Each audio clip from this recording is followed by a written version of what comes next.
How many people? 20,000 coming. See, that's all the delegates. Yeah. All out from America, Texas. Look at the signs. Yeah. Look at the signs there.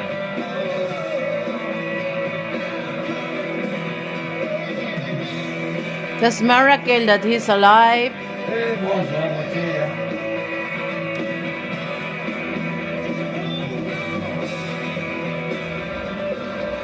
The 45th President of the United States, hoping to be the 47th President of the United States, accepting his party's nomination in a lengthy speech filled at times with a lot of ad-libbing that felt at the end like one of his campaign rally speeches, but at the beginning started in a very different way, a very reflective way, a very somber way. Now they're going to opera, which is one of former President Trump's favorites, as you listen into the singer there. Dorma, one of Trump's favorite songs. A lot of people talking about how much he loves music, and we've heard of a lot of it tonight. It was a long speech. It was a good speech. On paper, it read, a little bit differently than it turned out. And that is finished. The speech, he did go off into a lot of different areas. But most of the theme was to fight, and then an optimistic vision for the future is definitely the thrust of the written speech. What? The speech. Opposition. Except for the time. Opposition. Now back, I say, it's only just ordinary and all that. Yeah. Greatest hits, and if you like it, which all the people in this room do, then you're happy, and see the bottom next scene then? Yeah. Here's another one. Republicans, some of whom I've been texting with who are here at the convention. Side got tonight is that the pro-democracy candidate, the Democratic person, can beat him by a lot. They disagree.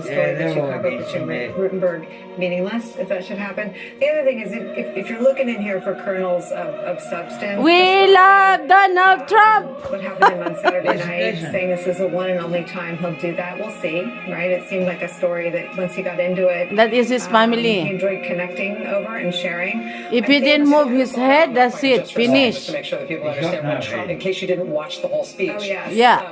At the beginning of his speech, Trump came out. He was very, very soft-spoken. The balloon, look at the balloon. Listen. Reticent, very soft-spoken, kind of sing-song, but very tightly scripted, reading the teleprompter, recreation, description. The kids love balloon. I like the gold as well. All multiple colors. People in the crowd were weeping, and he did very white, blue, red. I like blue, red, yellow, gold. Speak about it. It was a very strange opening to the speech. It was very moving to the people in the room. And we'll see if that's the only time he ever tells the story. If it is, a little bit of political history that we all that's it. I guess together.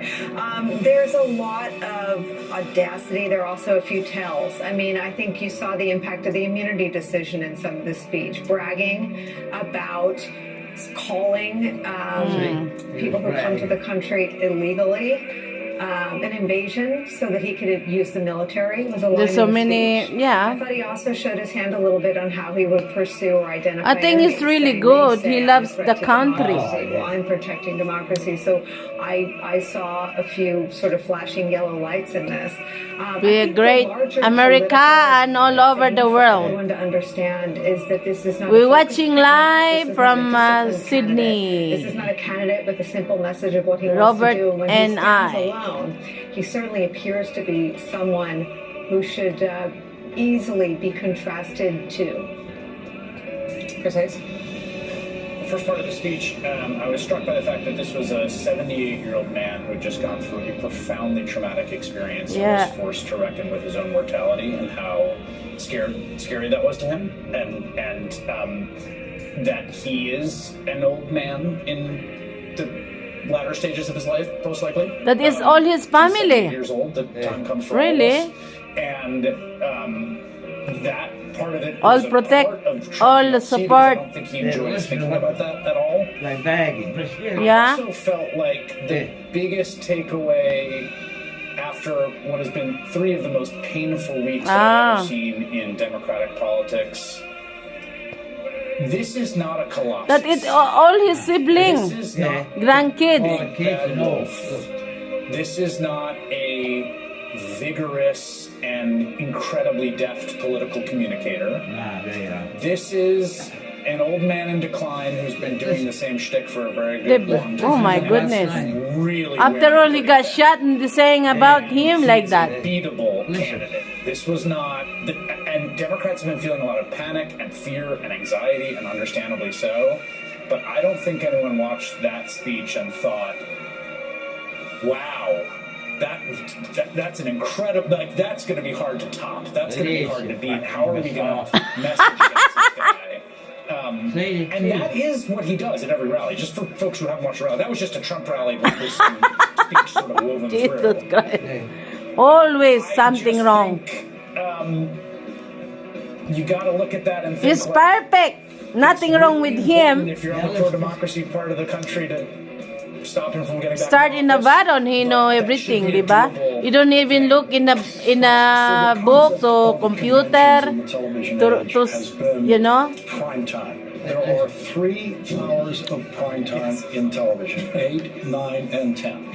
And the job of the final night of the convention was to make sure that the presidential nominee was on between 10 and 11. The final hour of prime time, because that actually reaches across the country more strongly than any of the other hours of prime time, given the way our time zones work. He got on at 10:30, which means 30 minutes of his speech was in prime time. And then he went on for another hour after that. And so that is a complete failure of convention scheduling that people have been working with, since the 1960s, that you're supposed to try to, not try to observe, you must observe. And Donald Trump, watching that guy, Why are they saying that against to him? For guys like that is low energy. He's the one who invented that to describe Jeb Bush. That was a very low energy Donald Trump. That was not, you have to be a Donald Trump worshiper to hang in for the whole 90 minutes to listen to all of it. This is the speech. Be peace, no more war. Already have. I don't see how that's this. Correct, Bob? Be peace, no more war. No more war. Fight, fight, fight, fight, fight, fight, fight, fight, fight, fight, fight, fight. If Joe Biden had given a rambling, shambling, all over the place speech like that, elected Democrats would be demanding that the 25th Amendment be invoked immediately. Jesus. They would scramble, even worse than they are now, to jettison him as the candidate for president, and we would be questioning his mental acuity. Donald Trump went off that script for more than half of it. We had this text in front of us. He clearly was bored by the text, and then became an old vaudevillian who much preferred his old shtick and was therefore reciting the shtick to the Daners. That was proof that there's not just one old man in the race. Donald Trump is an old man, clearly in decline. And we must Jesus start Christ. talking about him the same way that we are questioning Joe Biden. Because Donald Trump cannot stay on message for even 5 to 10 minutes, even telling a story about the most traumatic moments of his life. He still eventually got to sharks. He got to Hannibal Lecter. He can't stop doing it because if and I say this as somebody who absolutely adores senior citizens. They're my favorite people. But one of the things that happens when they begin to decline is that they go to safe places in their minds, stories that they're comforted by, that they remember and that they can recite, and they do it over and over again. Donald Trump is not a candidate that Democrats should be terrified of. Their terror is embarrassing tonight. MAGA, is this your king? That's what I got. I want to go to Jacob Soboroff, who's in the room. We saw him being assaulted, frankly, by a gold balloon. Jacob, I'm glad to see you won that fight. Oh, God, yeah. Not quite, Rachel. You can see former President Trump, J.D. Vance, right here. I have to tell you, Rachel, it's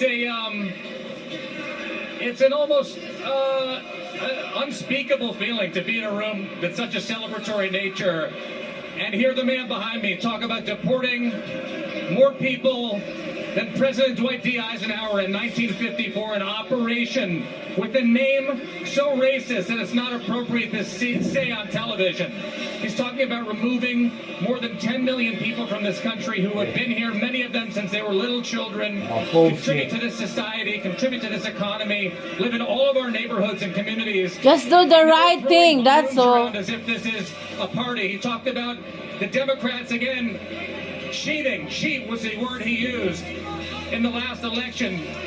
After saying he was here to unify the nation. And it's a bizarre feeling that I'm not sure I'm able to fully articulate right now. They're painting it as a party, but it is a deeply divisive message. Any way you want to look at it, you What can is put saying? the unity bumper sticker all over it. But what we heard tonight was not a message of bringing people together. It was a message of literally kicking millions of people out of the country. Yeah, the ones that shouldn't be fucking there. Jacob, he literally talked about how he would empty out the whole country. He talked fantasized about being the head of other countries as well, and how They would empty against them out. him. Yes. Thank you, Jacob. I'm not going to Why make they are you. there? I'm not going to make you back and forth with me. Why too they much let them because I come know in you were there? in a loud spot from where you are. But thank you for that, for running up to the Three stage. stages, Alex, I want to get your reaction to what you heard in the speech. You okay? You okay? To your station. Do not. I can't believe we're here. We're all still here. Political strategist Twitter had some choice phrases, including crushingly stupid and incoherent lunacy, but I preferred aging autocrat. You pointed out that this was Castroian in length. Michael Beschloss pointed out that Khrushchev and Castro tended to She's get against along, too. stem winders, What is saying? incoherent ones. As they were aging, and it's a symptomatic of a party that indulges Never in stop. a cult of personality that it's put all its chips The man got nearly got killed. Joe Biden, you can't fucking and their understand it. frailties and strengths. In this case, I think there were a lot more frailties than there were strengths. I don't think it was coincidence that in addition to ad-libbing Joe Biden's name into the speech and quote-unquote crazy Nancy Pelosi, he also brought Viktor Orban and Kim Jong-un into the speech. You know, For unreserved praise. Unreserved praise. And I think it's exactly what you said, Joy. He's retreating to the parts of his mind that are most that give him comfort. The people that holds a special place. For the vice president too. And it's very revealing. The fact that, you know, Oh my he's God. allowed to indulge himself like this is Jesus. a damning indictment of the Republican Party. And I agree with, you know, everything that you guys have said about he's actually an incredibly weak candidate. And, you know, we should redirect our focus to his weaknesses, his indulgences, the cult that surrounds him, the autocratic tendencies. That's it. We change. No more.